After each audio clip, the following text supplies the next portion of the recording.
বিএনপির বড় বড় নেতাদের সাথে যোগাযোগ করেছিল, তখন তারা বলেছিল ছাত্ররা এখন যা ভাবতেছে আমরা তাই ভাবতেছি না। ছাত্ররা এখন যে খুনি হাসিনার পতনের দাবিতে আন্দোলন করছে সেটা নিয়ে তাদের কোনো ভাবনা নাই। তারা তখন বিলাসিতায় ব্যস্ত ছিল। একটি রাজনৈতিক দল তারা নিজেদেরকে বড় দল দাবি করে এবং তারা নিজেদেরকে দাবি করছে তারা ক্ষমতায় চলে আসছে। আরে ভাই, ক্ষমতা আসে এত সহজ না।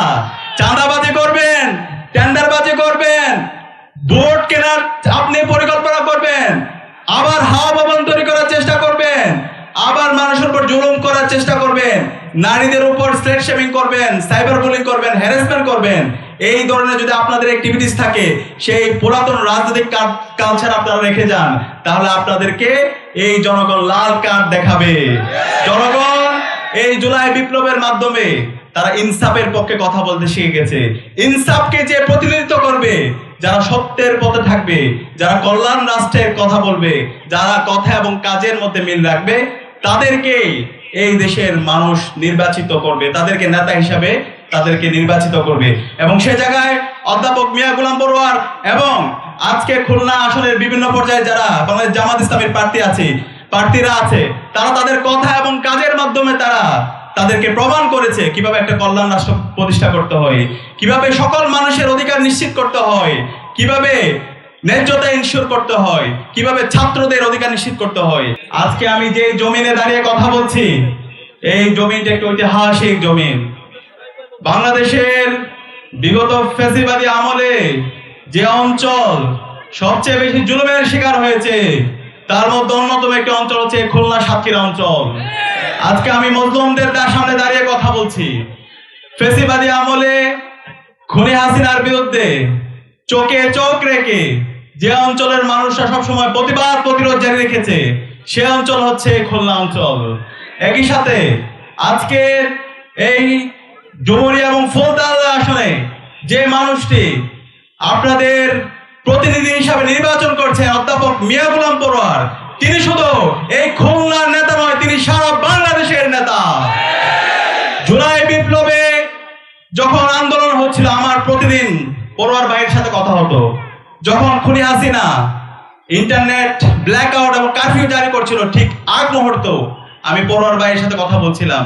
আমি বলছিলাম এই যে গণবিপ্লব, শিক্ষার্থীরা বাংলাদেশের প্রতিটি প্রতিষ্ঠান থেকে তারা রাজপথে নেমে এসেছে। শহীদ আবু সাইদ দুই হাতকে প্রসারিত করে তার জীবনকে উৎসর্গ করেছে। শহীদ ওয়াসিম, শহীদ আলী রায়হান থেকে শুরু করে সারা দেশের মুক্তিকামী ছাত্র জনতা রাস্তায় নেমেছে।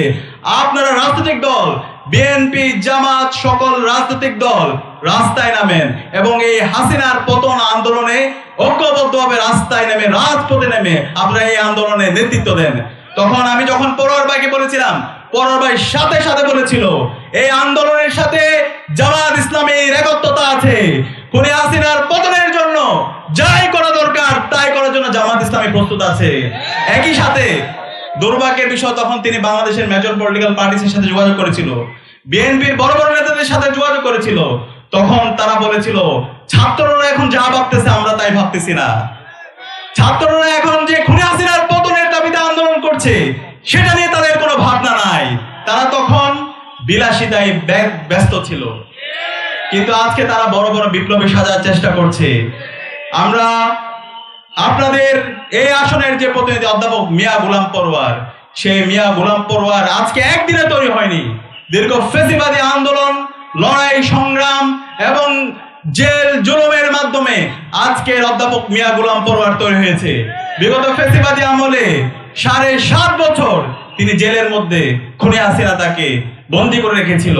এবং অন্যান্য রাজনৈতিক দল যারা আছে তাদেরকে অনুরোধ করব, এইভাবে পেছন থেকে ক্ষমতা দখল করার আপনারা কেউ চেষ্টা করবেন না। পেছন থেকে ক্ষমতা দখল করার, ইঞ্জিনিয়ারিং করে নেতা হওয়ার যদি কেউ পরিকল্পনা করেন, তাহলে আপনারা আগেই পরাজয় হয়ে যাবেন। এই স্বাধীন বাংলাদেশে, জুলাই বিপ্লব পরবর্তী স্বাধীন বাংলাদেশে ক্ষমতা দখল করা, ইঞ্জিনিয়ারিং করা অথবা টাকা দিয়ে ভোট কেনা, সেই রাজনীতি, সেই নেতা হওয়ার খায়েশ এখন আর চলবে না। আপনারা কি একমত আছেন?